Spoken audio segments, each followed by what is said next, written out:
Musique, Frédéric Huttman.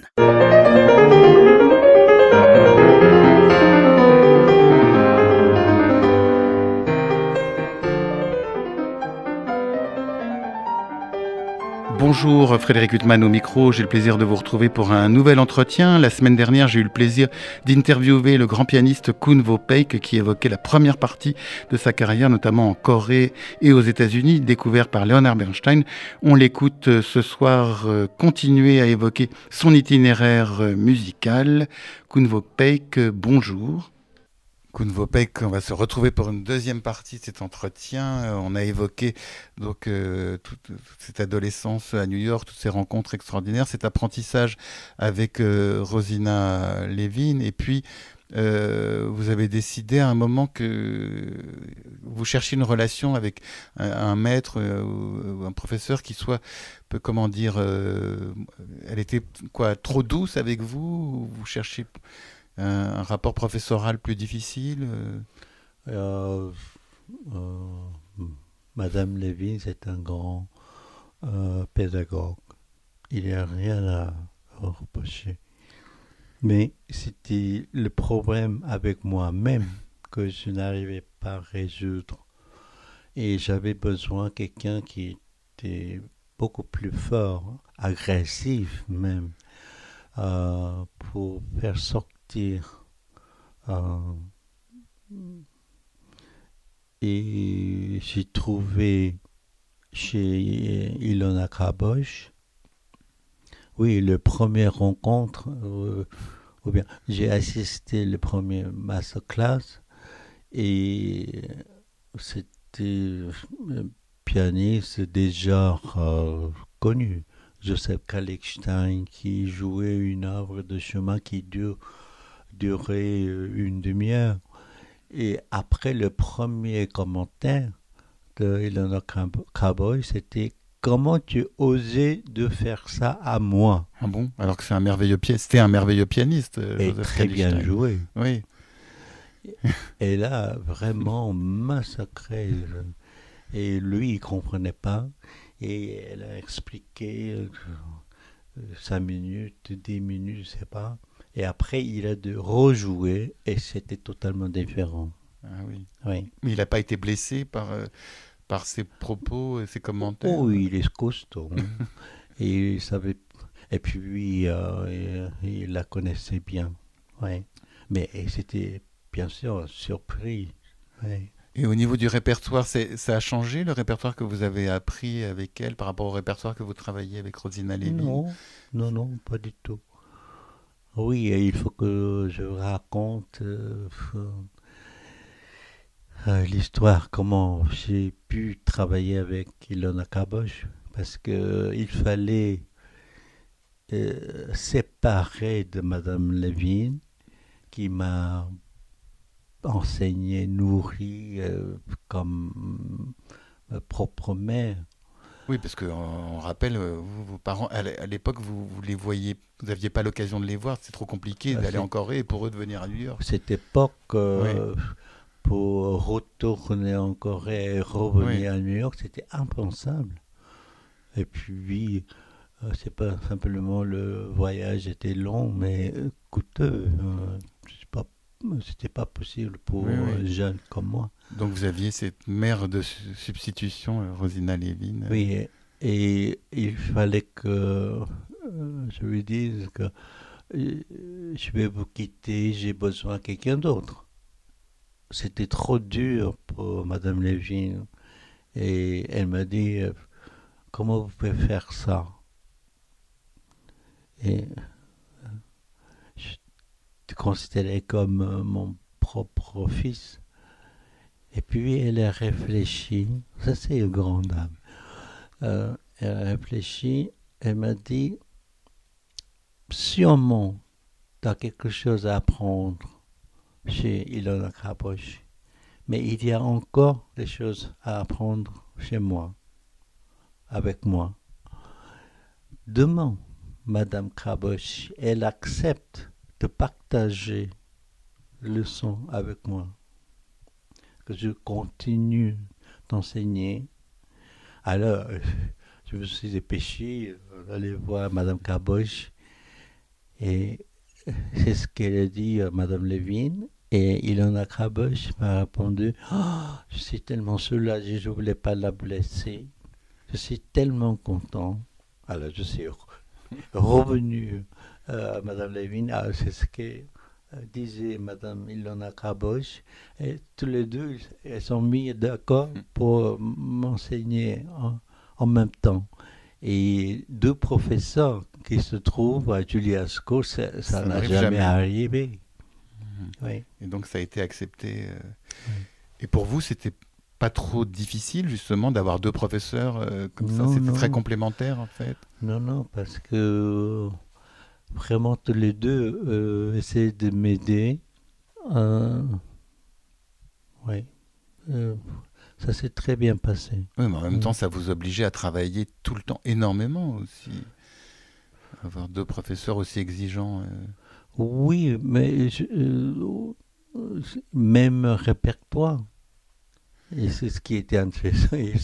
Elle se téléphonait pour discuter mon jeu. Et alors justement, au niveau de la construction du répertoire, vous, rapidement, parce que quand on voit la richesse de votre répertoire, enfin, vous avez enregistré les sonates de Beethoven, vous avez enregistré énormément de musique française, Fauré, Ravel, et puis vous avez enregistré la musique de Chopin pour piano et orchestre, et du Schumann, enfin, à l'époque, ça s'est construit comment ce répertoire? Vous aviez des affinités particulières avec certains répertoires? J'ai toujours la curiosité. Et puis, quand je prends un compositeur, je ne voulais pas juste jouer, je sais pas, le fantaisie de Schumann, sonate de Liszt, 12e de la Rhapsodie. Je voulais tout connaître. Alors, Rhapsodie hongroise, il y a Magia Dalok, il y a d'autres versions. Études transcendant, il y a 4 versions différentes. Tout ça, ça me passionne. Ouais. Et là, hors micro, vous me disiez que vous travaillez en ce moment les concertos de Mozart. Oui, c'est un grand défi. Comment jouer Mozart après tant d'années?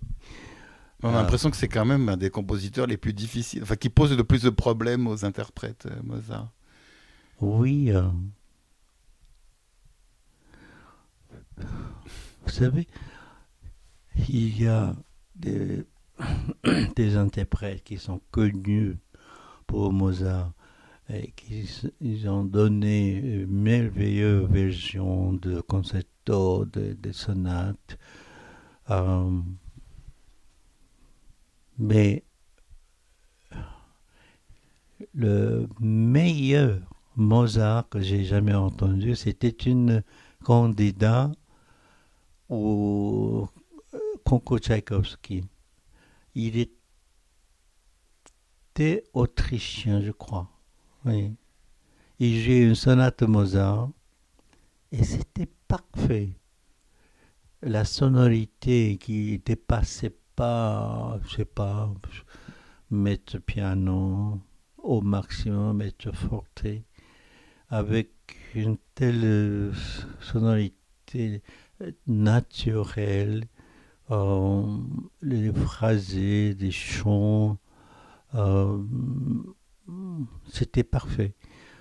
Peut-être c'était la seule fois que j'ai entendu quelque chose, je me suis dit, mais ça devait être comme ça. Une sorte de Mozart idéal pour vous Je cherche toujours d'abord la sonorité pour Mozart. On entend trop claquant, trop digital, trop sec, trop classique. C'est pas un peu par quelque chose qui n'est pas naturel. La musique de Mozart, je crois, c'est la musique parmi les partitions classiques, je crois, c'est plus naturel, je dirais presque le plus épanoui dans la période classique. Mais vous écoutez ces opéras avant de jouer ces sonates ou... Il y a beaucoup de l'opéra dans ces musiques instrumentales, bien sûr. Et je crois les notes,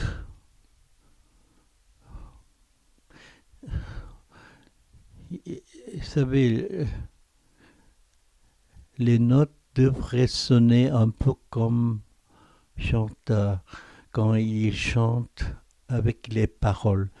Bien sûr, dans la musique instrumentale, il n'y a pas de paroles, mais ça devrait communiquer comme ça. Vous allez d'ailleurs jouer avec un orchestre de jeunes à San Francisco, le 23e concerto en la majeure de Mozart, avec le deuxième concerto de Shostakovich pour piano et orchestre. Ce concerto en la majeure, c'est quand même un des, enfin ils sont tous géniaux, mais qui est un des plus extraordinaires de Mozart. Il y a ce fameux mouvement lent. Quand on l'écoute, on se dit il ne peut pas y avoir de plus belle musique. En même temps, c'est tellement simple, ça touche tellement. On ne sait pas à quoi c'est dû la manière dont on est bouleversé quand on écoute cette musique. Souvent, les mouvements lents de concerto de Mozart, ils restent dans le même ton, même accord, et ils savourent. Et il y a un mouvement antérieur d'une harmonie. Et c'est pas, c'est un mystère. Mozart, c'est un mystère. Oui. Mais quand nous, on écoute cette musique, on est bouleversé, mais vous, quand vous l'interprétez, vous devez faire en sorte que nous, on soit très émus, mais vous, quelle est la difficulté justement d'interpréter une musique si bouleversante C'est Ravel qui disait, pour décrire un rêve, il faut être très réveillé. C'est pareil. Pour jouer Mozart, il faut bien construire. Tout était calculé, tout était pensé, tout était... et puis, au moment de l'exécution, il faut oublier tout ça, et puis il faut que ce soit le plus naturel possible. Vous allez jouer avec un orchestre de jeunes, vous adorez jouer avec des jeunes, transmettre Oui, parce qu'ils sont encore innocents, ils ont encore la possibilité d'être innocents. Oui, mais vous appartenez justement à une génération qui a vécu, on parlait entre trois continents, et puis qui a vécu des choses dramatiques. Vous êtes né, puis il y a eu la guerre de Corée, et puis vous avez vécu dans une Corée en pleine reconstruction, où c'était très très difficile. C'était puis après, avant la reconstruction. oui, oui, c'est ça. Et vous vous êtes retrouvé après aux États-Unis. Vous appartenez quand même à une génération, puis à une catégorie, entre guillemets, d'artistes qui ont vécu dans plusieurs pays, qui ont un itinéraire. Mais, et puis on parlait de Rosina Levin, et puis tous ces musiciens qui étaient à New York à ce moment-là, qui avaient traversé soit la barbarie nazie ou justement le totalitarisme communiste. Et vous, maintenant, vous vous retrouvez avec des jeunes qui, heureusement pour eux, n'ont pas vécu toutes ces tragédies. Et en même temps, c'est terrible à dire, mais tous ces événements ont nourri aussi votre musicalité. Oui, quelle richesse pour nous. Oui, c'est ça, vous avez vécu des choses épouvantables, en même temps, ça a nourri votre vie d'artiste. Ça, c'est sûr. Oui. Et donc, heureusement pour ces jeunes avec lesquels vous vous retrouvez, ils n'ont pas, heureusement pour eux, vécu tout ça, mais en même temps, musicalement, on a l'impression que ça uniformise aussi, qu'ils n'ont pas, ils ont moins de richesse à exprimer. On ne peut pas leur souhaiter d'avoir vécu des tragédies, mais en même temps, voilà, tous ces musiciens auxquels on fait référence, ça les a nourris aussi. Je crois l'artiste né sont des gens qui cherchent et qui trouvent leur chemin. Ça peut être continent, ça peut être professeur, ça peut être peut-être un job qui ne pensait pas, ça peut être une rencontre, oui. Mais qui cherchent et qui trouvent, qui savent se nourrir. Et il trouvera son chemin. Mais le goût de recherche, ça peut-être on peut l'enseigner. Oui, mais par exemple, votre père, quand il vous a offert la balade de forêt, ça a été très compliqué à l'époque, dans la Corée des années 50-60, pour commander cette balade de forêt. Enfin, c'était tout un itinéraire, une recherche. Maintenant, enfin, c'est 10 fois plus facile d'avoir accès à tout, et en même temps, ça donne moins de prix aux choses qu'on acquiert. Enfin, je veux pas tomber dans le cliché, pas de séisme, mais... Oui, quand on clique Internet et tu as la partition tout de suite dans iPad. Et pour moi, c'est toujours aller au magasin, feuilleter moi-même les partitions poussières et trouver les trésors. Je me souviens, il y a longtemps, qui est Saint-Michel, il y avait Pugno. Non, c'était une autre. Ah, je crois, Je me souviens plus du Arioso. nom. Oui, sur le quai Saint-Michel. Oui. Ouais.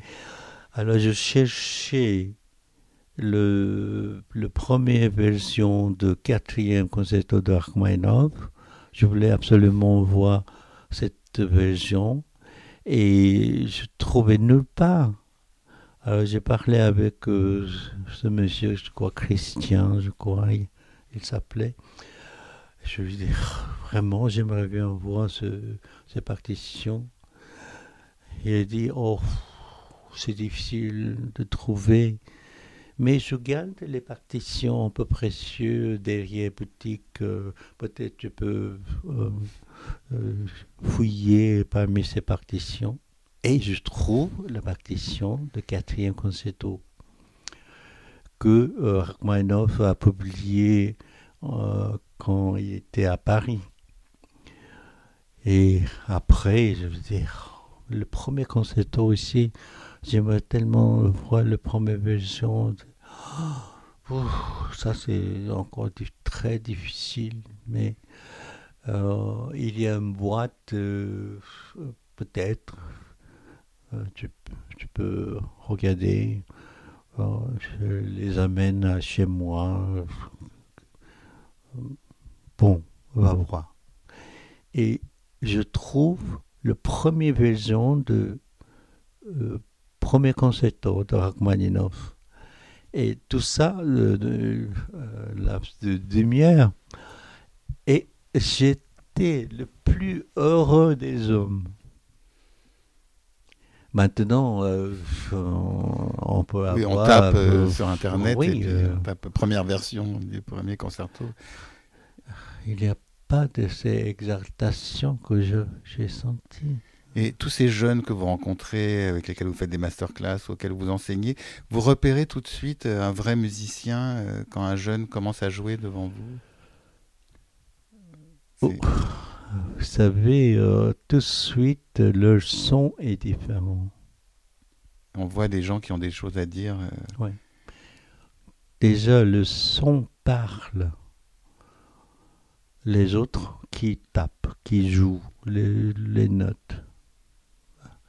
Mais ça ne communique pas. Oui. Mais vous, en même temps, quand on vous a découvert, vous aviez une technique complètement hasardeuse, vous le disiez, enfin que vous avez dû refaire totalement. Il y a des gens qui ont su repérer en vous un artiste, alors que si ça se trouve, vous-même, vous ignoriez que vous en étiez un, puisque vous avez décidé de devenir pianiste vraiment à 24-25 ans. Pour opérer un talent, je crois que ce n'est pas difficile. C'est après qui est difficile. Là aussi, c'est le travail de professeur, mais plus que ça, c'est le travail de soi-même. Est-ce que les jeunes sont prêts à le faire, aller loin pour trouver la réponse? L'autre jour, un jeune est venu et regardait toutes mes partitions et puis est-ce que vous pouvez me prêter votre partition? Je voulais regarder. Et bien sûr, j'aime pas trop ma partition par ici. Ça c'est une chose, mais c'était pas ça. Je lui ai dit, si tu regardes, tu trouves une réponse, ce sera, tu copies ce que j'ai fait. Il faut que tu trouves ta réponse toi-même. Et après, tu peux comparer ou bien discuter avec moi. Alors, je n'ai pas donné la permission. Mais vous, Et il a compris, oui. oui. Mais vous, quand vous avez compris que vous seriez, que ce serait votre métier, votre vie, ça s'est passé comment Ça quel s'est était le passé déclic? comme ça. Vous savez, quand on est jeune, on ne sait pas trop quoi faire avec sa vie. On, c'est une question, décision tellement importante. On est souvent complètement perdu. Et je crois, j'ai décidé d'être pianiste quand j'ai su qu'il n'y avait pas d'autre alternative. J'avais pas de choix. C'est qu'est-ce que je peux apporter dans le monde? Rien. Peut-être musique, peut-être piano. Oui. Et ça a devenu tout. Oui. Et là, ça a Oui. basculé. Oui. Bon, on est quand même très heureux que vous ayez pris cette décision que ne veut pas. Il y a un disque, un de vos derniers disques que j'adorerais évoquer avec vous, consacré à Schumann, un double album, avec à la fois des œuvres euh, très Connu. célèbres comme les scènes d'enfants ou les scènes de la forêt, et Oui. puis des œuvres beaucoup plus rares. Il s'ouvre par les variations à Bègue, qui Oui. est une œuvre absolument merveilleuse, Premier. l'opus 1 de Schumann.